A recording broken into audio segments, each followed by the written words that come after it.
Let's bring in Patrick Rishe, director of the sports business program at Washington University in St. Louis. You've been a frequent guest, Patrick.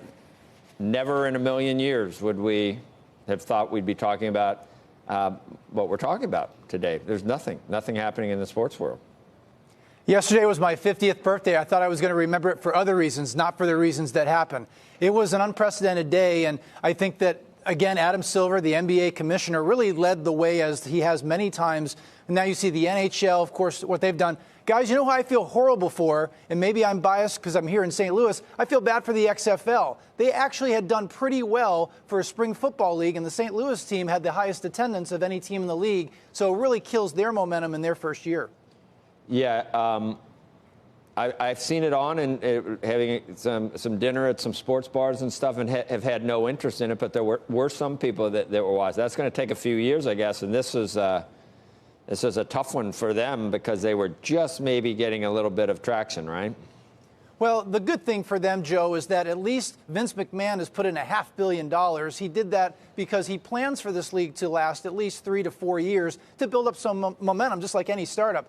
You know, the folks that I really feel bad for, folks, is the service sector employees at these venues, the hotels and the lodging. You know, the one thing about the NBA, the NHL, Major League Soccer, they can push their seasons back into the summer and be okay. But March Madness, by canceling this, and not just March Madness, guys, but the wrestling championships, the hockey championships, the College World Series in Omaha, these are big room nights and restaurant nights, visitors coming into the city. So it's a real hit to those communities. I feel bad for the kids who are never going to get another shot at this. Of course. Absolutely. I know. Senior day, the senior game is always very emotional and sad enough, and there's none of these seniors get to even go in the tournament now or any of the tournaments for the individual leagues either. It's really Rutgers-Michigan game got canceled right before they were supposed to play it.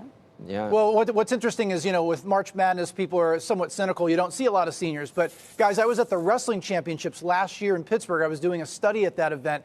And to see some of the parents having to console their senior wrestlers when they lose before the championship match, it's very emotional. It's fun as a fan to see that emotion. So, as you say, a lot of those seniors aren't going to have that moment. So what about TBS, TNT, CBS, I mean, stations that I never watch, I watch during March Madness. I mean, you can just add up the lost revenue there, can't you?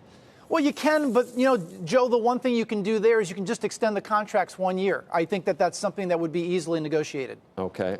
DraftKings and FanDuel, we talked about that. What are those? They're definitely going to take a hit, those businesses. Absolutely, they're going to take a hit. I mean, again, this year, with as many states now have legalized betting, it's a huge loss to handle in the sports, and especially March Madness. Basketball and NHL, there's not as much action as you have, say, in the NFL, but March Madness, a huge hit to the Nevada as well as the state gambling ESPN, Fox Sports, what? They're going to be running, you know, SportsCenter 24 hours a day. Right. Pretty much, or they might go back to, you know, ESPN used to have an ESPN Classic. They might make that kind of a main fare for what you're going to see on their programming going forward. Right. What about, I mean, the stadiums, and we've talked about sort of the damage to service workers. I don't know if you saw Kevin Love donated $100,000 yesterday. I imagine maybe other players will follow suit to try to help people that work at that Cleveland stadium. But sort of how you think about that damage over time. Well, Andrew, hopefully, you know, again, if these seasons are just suspended and they make up a lot of the regular season games, then hopefully that minimizes the damage. But you're right. If there are games canceled, and I think the one that's most at risk is Major League Baseball, because unlike the other leagues, they're not going to have the luxury to push their season into November and December. They can't because of weather. But real quickly, guys, insurance. I had a conversation yesterday with the general counsel of an NBA team. Most of these buildings are insured for business interruptions, but it's usually because of some kind of a hurricane, an earthquake, and unless there's language in the contract that talks about infectious disease, they may not be able to use insurance to get back lost revenue. What else was I thinking? I guess that's anything else that the ramifications that Olympics, I guess, is still on everybody's minds at this point. When is there time? My understanding of the view is that it has to be done probably last week of April, first week of May is sort of drop dead, that you sort of need a 3-month window to truly cancel it before the costs become exponential.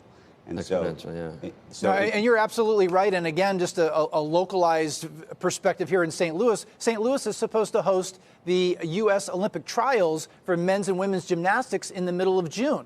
So if the Olympics is canceled, guess what? That event doesn't come in. And you feel for all these sports commissions. March Madness, there was 8 pods, right? Sacramento, Columbus, St. Louis. These folks, it takes 2 or 3 years to plan to get these things. You bid on the event, and then you have to plan, organize all the hospitality, and all that work is for naught. But at least in that case, the NCAA bids these things out about 4 years in advance. So what they'll likely do is they'll give all of this year's host cities a chance to host again in, say, 4 years.